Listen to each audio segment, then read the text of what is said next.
السلام علیکم ورحمۃ اللہ وبرکاتہ۔ رسول اللہ صلی اللہ علیہ وآلہ وسلم نے مسلمان کی اصل پہچان ایک نہایت سادہ مگر گہری بات میں بیان فرمائی۔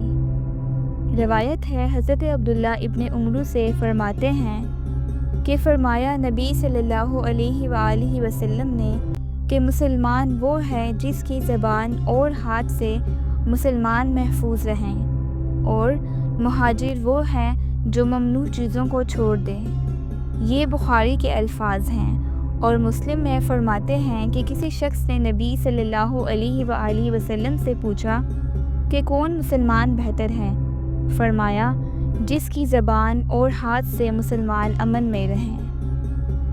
وضاحت: یہ حدیث ہمیں یہ سکھاتی ہے کہ اصل مسلمان وہ ہے جو دوسروں کو تکلیف نہ پہنچائے، نہ اپنی زبان سے کسی کو دکھ دے، نہ غیبت کرے، نہ گالی دے، نہ الزام لگائے، اور نہ اپنے ہاتھ سے کسی کو نقصان پہنچائے، یعنی دوسروں کے لیے امن اور سلامتی کا ذریعہ بنے۔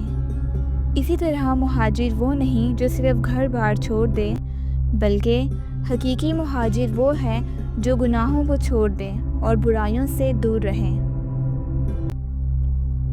یہ حدیث ہمیں یہ پیغام دیتی ہے کہ دین صرف عبادات کا نام نہیں، بلکہ دوسروں کے لیے امن و سکون کا ذریعہ بننے کا نام ہے۔ اے اللہ، ہمیں اپنی زبان اور اپنے ہاتھ سے دوسروں کو امن دینے والا بنا دے۔ آمین۔